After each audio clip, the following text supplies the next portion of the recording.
नमस्कार, CSK news में आपका स्वागत है। तो दोस्तों, आज हो गया है 4 नवंबर, जो फटाफट ब्रेकिंग न्यूज़ निकल के आ रही है। लेकिन उससे पहले आप सभी देशवासियों को हैप्पी दिवाली। दोस्तों, आपको बता दें, देश भर में आज जोरदार दिवाली मनाई जा रही है। लेकिन इस बीच चाइना का दिवाला निकल गया है। जी हाँ, व्यापारियों ने इस बार चाइना का दिवाला निकल गया है। हम इसके बारे में आपको बताएंगे।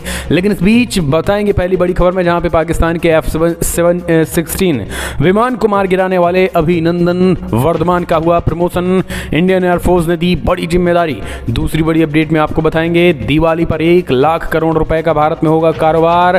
50,000 करोड़ का चाइना को करारा झटका लगा है। तीसरी बड़ी अपडेट, सूरज के साथ चलना होगा, दुनिया को 5 मंत्र दे। 5 दिनों के विदेश दौरे से भारत अब पहुंचे प्रधानमंत्री मोदी ने बुलाई आपात बैठक। कोविड-19 पर दिया नया मंत्र। तीसरी बड़ी अपडेट में बताएंगे, जम्मू कश्मीर LIC के पास फिर से मिली बारूदी सुरंग, फटने से धमाका, 1 जवान घायल। सुरक्षा एजेंसी अलर्ट, पाकिस्तान की नापाक हरकत का खुलासा। तो एक एक करके बताएंगे। जहां पे ब्रिटेन और भारत के बीच बड़ी डील, इजराइल के साथ भी PM मोदी कर गए खेल। तो एक एक करके आपको जानना बेहद जरूरी है। जहां पे पाकिस्तान करारा झटका लगा है पाकिस्तान को। दोस्तों, एक बार फिर से ADB बैंक ने कहा है, तत्काल जितने रुपया लिए हो, एक पाई का हिसाब दो, वरना होगा कड़ा एक्शन। तो पाकिस्तान को लगा करारा झटका ADB के आदेश के बाद। एक एक करके आपको विस्तार से बताएंगे। जहां पे जम्मू कश्मीर के सारे मसले का फैसला जो है केंद्र तय करेगी। ये अब बहुत बड़ी खबर निकल के आ रही है। राज्य से कोई मतलब नहीं होगा जम्मू कश्मीर में, हम वो भी बताएंगे। तो चीन में दहशत मची है कोरोना के लॉकडाउन के बीच। दूसरा लॉकडाउन लग रहा है, जरूरी चीज़ें जो है वो स्टॉक करने में लगे हैं लोग। तो एक एक करके आपको विस्तार से बताएंगे। लेकिन उससे पहले एक छोटा सा वीडियो, अगर आपने चैनल को अभी तक सब्सक्राइब नहीं किया तो पल पल के अपडेट के लिए चैनल को सब्सक्राइब करें। दोस्तों, दरअसल पहली बड़ी अपडेट निकल के आ रही है। पाकिस्तान के F-16 विमान को मार गिराने वाले अभिनंदन वर्धमान का प्रमोशन। इंडियन एयरफोर्सेज ने दी नई जिम्मेदारी। भारतीय वायुसेना के विंग कमांडर अभिनंदन वर्धमान का प्रमोशन हो गया है। दोस्तों, अब ग्रुप कैप्टन बना दिया गया है। पाकिस्तानी फाइटर जेट F-16 के साथ डॉग फाइट करने वाले अभिनंदन को शौर्य चक्र से नवाजा जा चुका है। अभिनंदन ने बालाकोट एयर स्ट्राइक के बाद पाकिस्तान की नापाक हरकत का मुंहतोड़ जवाब देते हुए अमेरिकी F-16 को भी मार गिराया था। सूत्रों ने बताया है कि एयरफोर्सेस की बहादुर अधिकारी का प्रमोशन हो गया है और ये अब ग्रुप कैप्टन होंगे। उन्हें जल्द ही नई रैंक सौंपी जाएगी। ग्रुप कैप्टन भारतीय थल सेना के कर्नल रैंक के बराबर है। पुलवामा हमले के बाद पाकिस्तान के बालाकोट में की गई आतंकी कैंपों पर एयर स्ट्राइक के बाद उपजे तनाव के बाद पाकिस्तानी लड़ाकू विमानों ने भारतीय सीमा में दाखिल होने की कोशिश की थी। भारत ने इसका मुंहतोड़ जवाब दिया था। भारतीय विंग कमांडर अभिनंदन ने पाकिस्तान के F-16 विमान को मार गिराया गया था। हालांकि उनका विमान भी क्षतिग्रस्त हो गया था। इजेक्ट करने के बाद वो POK में जा गिरे। पाकिस्तान के दबाव में, भारत के दबाव में पाकिस्तान ने सकुशल उन्हें वापस भी भेज दिया है। तो दोस्तों, अभिनंदन वर्धमान के लिए एक लाइक। और अगर आप भी मानते हैं कि ऐसे इंडियन फोर्सेस मजबूत लोगों को आगे करना चाहिए तो जम्मू कश्मीर राजौरी में सैनिकों के साथ दिवाली मनाएंगे प्रधानमंत्री मोदी, भरेंगे जवानों में जोश। प्रधानमंत्री मोदी राजौरी में LOC की अग्रिम चौकियों पर आज जवानों के साथ दिवाली मनाएंगे। वर्ष 2019 में भी प्रधानमंत्री ने राजौरी में ही अग्रिम इलाकों में दिवाली मनाकर जवानों का मनोबल बढ़ाया था। रविवार को आपको बता दें, आज गुरुवार को LOC के नौशेरा सेक्टर में प्रधानमंत्री मोदी दौरा प्रस्तावित है। इसकी तैयारियां कर ली गई हैं। मीडिया रिपोर्ट्स के मुताबिक प्रधानमंत्री मोदी नौशेरा में अग्रिम इलाकों, राजौरी स्थित ब्रिगेड मुख्यालय समेत कई अन्य स्थानों पर जवानों से मिलकर दीपावली पर्व मनाएंगे। सेना ने PM मोदी के दौरे की तैयारियों के तहत जवानों को भी बेहद सतर्क कर दिया है। 2 साल पूर्व 27 अक्टूबर 2019 को प्रधानमंत्री मोदी ने दिवाली उत्सव राजौरी में ही जवानों के साथ मनाया था और आज भी प्रधानमंत्री मोदी सेना के बीच दिवाली मनाएंगे। अगली अपडेट, बढ़ेगी ताकत, स्मार्ट एंटी एयरफील्ड हथियारों का सफल परीक्षण। DRDO और वायुसेना ने कल दिया अंजाम। दोस्तों, रक्षा अनुसंधान एवं विकास संगठन DRDO और भारतीय वायुसेना ने संयुक्त रूप से स्वदेश में विकसित स्मार्ट एंटी एयरफील्ड हथियारों के सफलतापूर्वक 2 उड़ान परीक्षण किए हैं। यह जानकारी बुधवार को रक्षा मंत्रालय ने एक बयान में साझा किया है। मंत्रालय ने बताया है कि परीक्षण राजस्थान के जैसलमेर में किए गए हैं। रक्षा मंत्रालय ने बताया है कि उपग्रह नेविगेशन और इलेक्ट्रो ऑप्टिकल सेंसर पर आधारित 2 अलग अलग उपकरणों को सफल परीक्षण किया गया है। इस तरीके के बम का इलेक्ट्रो ऑप्टिकल सेंसर आधारित उड़ान परीक्षण देश में पहली बार किया गया है। इस इलेक्ट्रो ऑप्टिकल सेंसर को भी स्वदेश में ही विकसित किया गया है। मंत्रालय ने बताया है कि वायुसेना ने जैसलमेर की चंदन रेंज से एक हथियार 28 अक्टूबर और दूसरा 3 नवंबर को लॉन्च किया था। दोनों परीक्षणों में हथियार ने अपने टारगेट पर उच्च सटीकता के साथ निशाना लगाया है और इस हथियार की मारक क्षमता अधिकतम 100 किलोमीटर बताई जा रही है। हम चलते जम्मू कश्मीर में भारतीय सेनाएं को लेकर अब तैयार की जाएगी पूरी की पूरी रणनीति। दोस्तों, आतंकवाद पर जीरो टॉलरेंस कश्मीर का एजेंडा अब स्थानीय दल नहीं, केंद्र सरकार करेगी तय। दोस्तों, केंद्रीय गृह मंत्री अमित शाह का केंद्र शासित प्रदेश जम्मू कश्मीर का पहला दौरा समाप्त हुआ। लगभग 7 दिन बीत चुके हैं। दौरे का असर जम्मू कश्मीर के समूचे सुरक्षा और राजनीतिक परिदृश्य पर नजर आने लगा है। इस दौरे के बाद से वादी के राजनीतिक हलकों में एक बात स्पष्ट हो गई है कि केंद्र सरकार अब कश्मीर मुद्दे पर किसी भी स्तर पर अलगाववाद या पाकिस्तान समर्थक राजनीति के लिए जमीन देने को राजी नहीं है। कश्मीर का एजेंडा केंद्र सरकार तय करेगी, स्थानीय राजनीतिक दल नहीं, जिनकी भूमिका लोकतंत्र व राष्ट्रवाद को मजबूत बनाते हुए विकास की गति देने की तक सीमित रहेगी। हम चलते हैं अगले अपडेट। दिवाली पर होगा 1 लाख करोड़ रुपए का कारोबार, व्यापारी संगठन ने जताया अनुमान।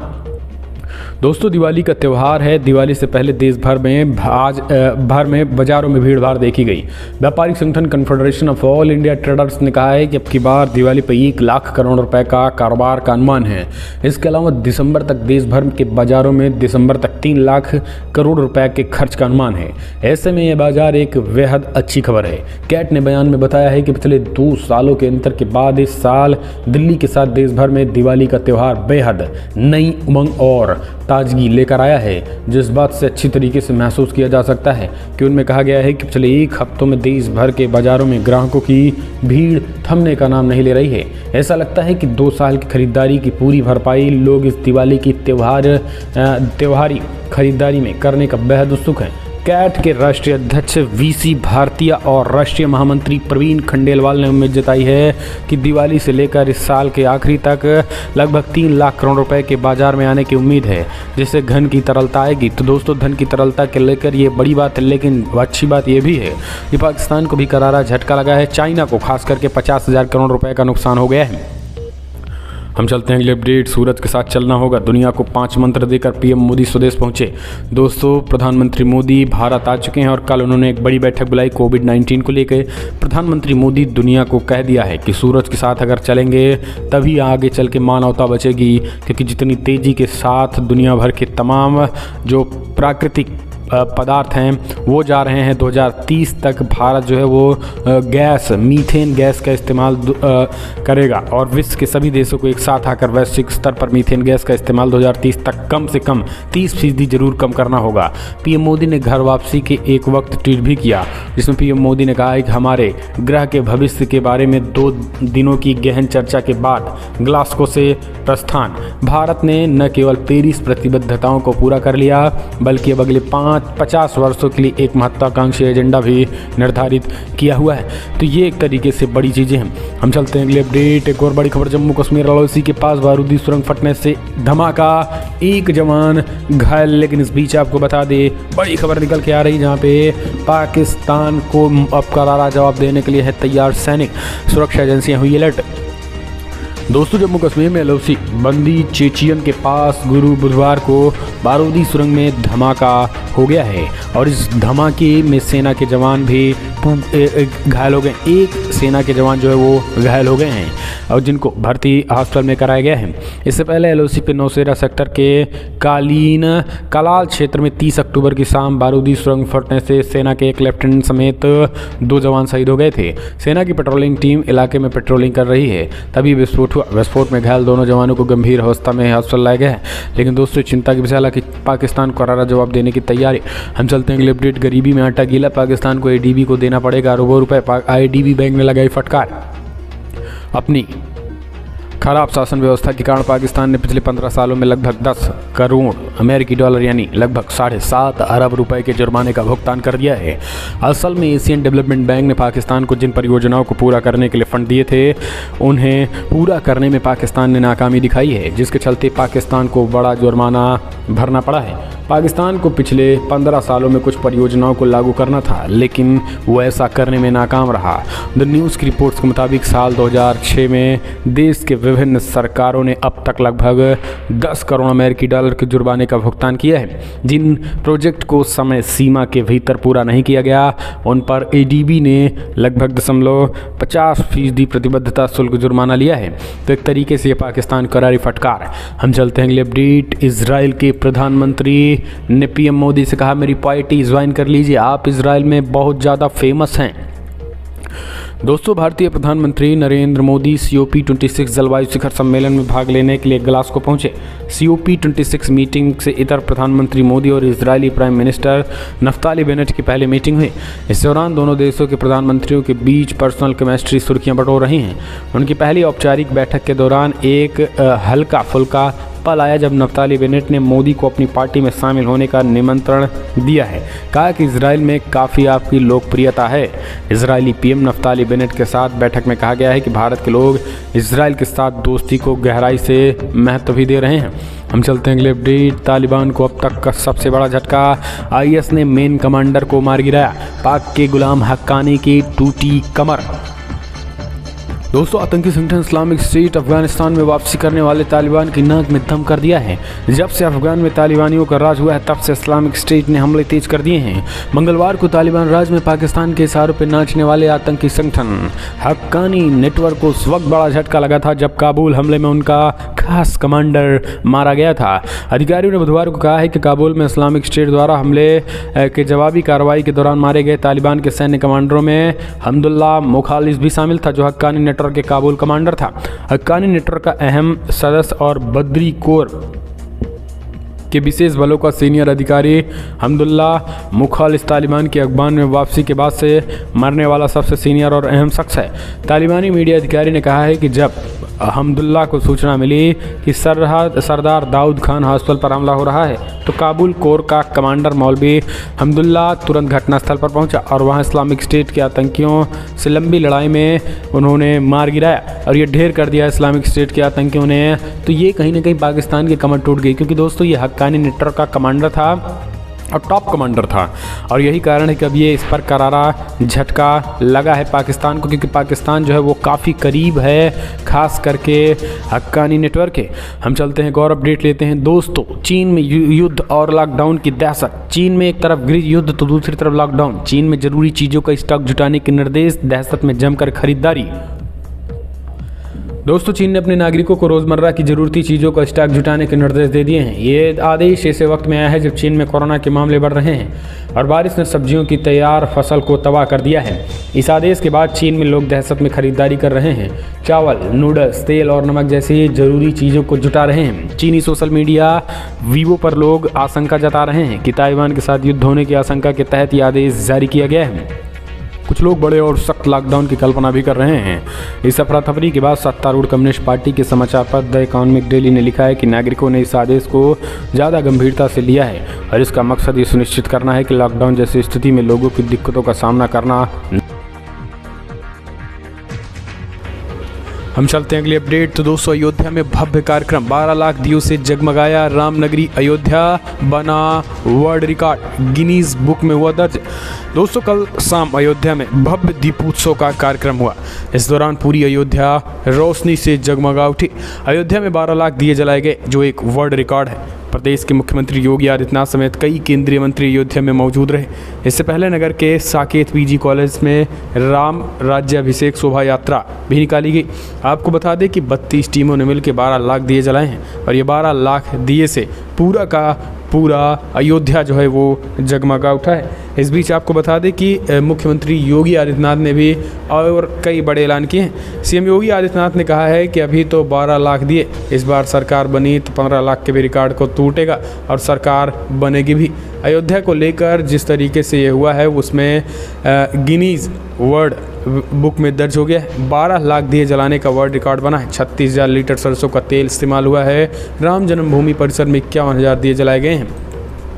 हम चलते हैं अगले अपडेट। तो दोस्तों पेगासस स्पाईवेयर पर अमेरिका का एक्शन, इजराइल का एनएसओ ग्रुप ब्लैक लिस्ट कर दिया गया अमेरिका द्वारा।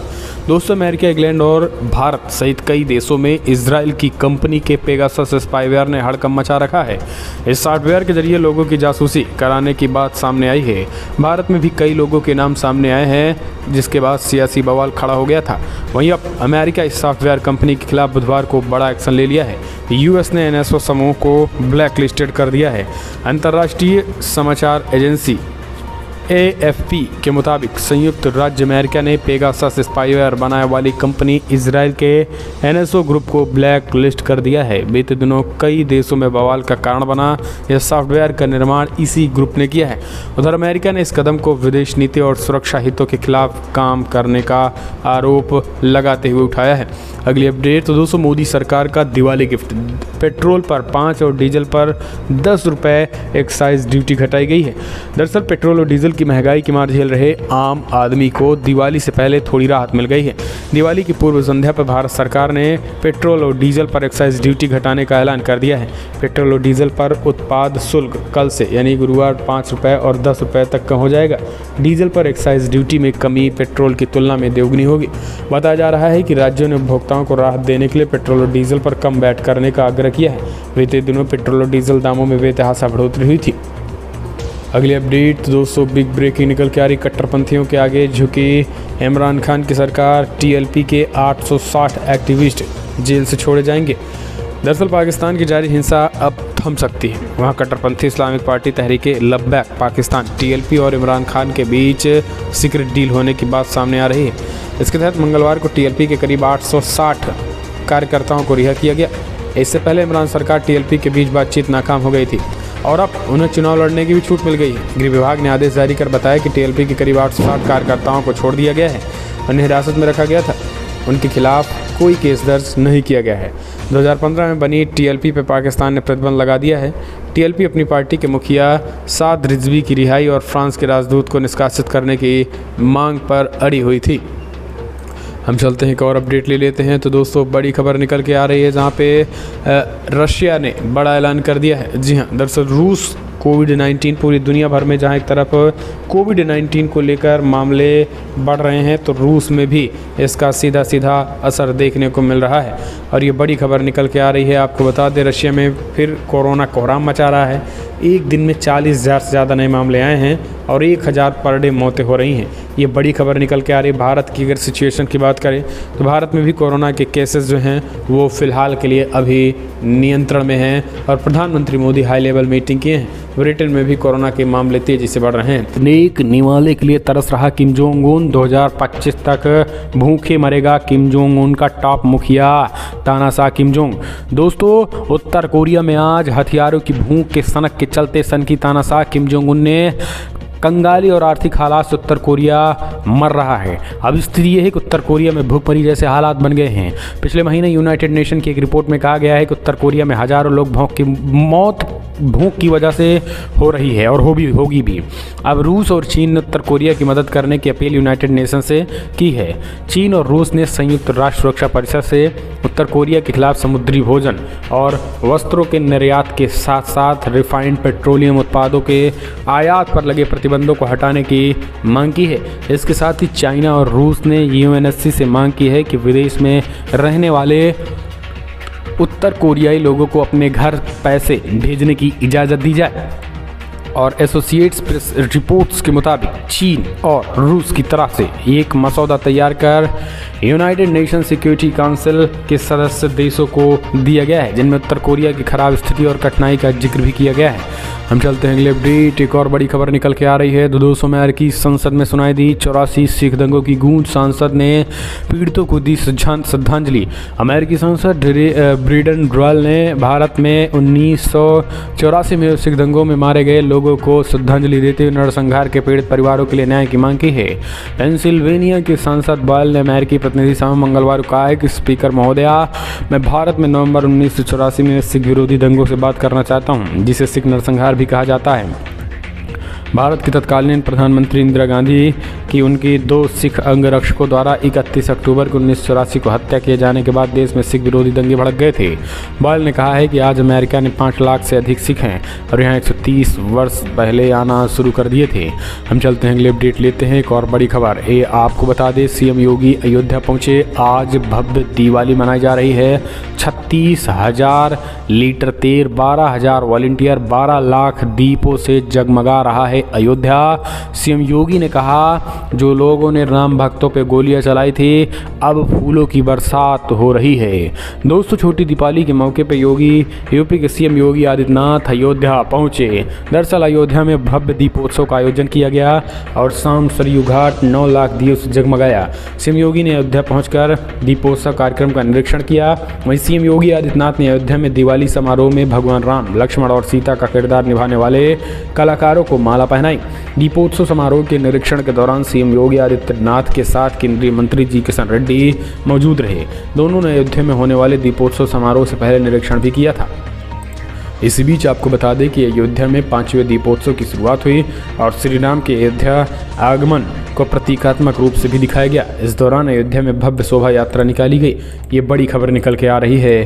तो दोस्तों फिलहाल हम चलते हैं एक और अपडेट ले लेते हैं। तो दोस्तों सुस्त पड़ी वैक्सीन की रफ्तार को पीएम मोदी ने तत्काल कहा। पड़ोसियों से कहा कि अब खास करके हर जिले के डीएम से बातचीत की। ढीले पड़े कोरोना संकट आ सकता है, घर घर पहुंचाए। ढीले पड़े तो आ सकता है कोरोना का महासंकट। अधिकारियों को दिया नया मंत्र, कहा हर घर दस्तक अभियान की शुरुआत कर दो। जन जन को सुरक्षा पहुंचाओ, कोरोना की वैक्सीन लगाओ, किसी को ना हो कोरोना। इस तरीके से आप जो है ये सुनिश्चित करें। तो दोस्तों हम चलते हैं अगले अपडेट। चुनावी रणनीतिकार प्रशांत किशोर से शेयर करने का हाईकमान से मिला निर्देश, बोले सीएम चन्नी। दोस्तों पंजाब में एक बार फिर से प्रशांत किशोर की सेवा जो है वो कांग्रेस पार्टी लेगी। कांग्रेस पार्टी के मुख्यमंत्री हाईकमान ने को निर्देश दिया है प्रशांत किशोर से हाईकमान शेयर करे लगभग सभी रणनीति और उसी रणनीति के जरिए चुनाव जीतने की तैयारी जो है वो की जा रही है। तो दोस्तों फिलहाल बड़ी खबर में इतना ही, लेकिन अगर आपको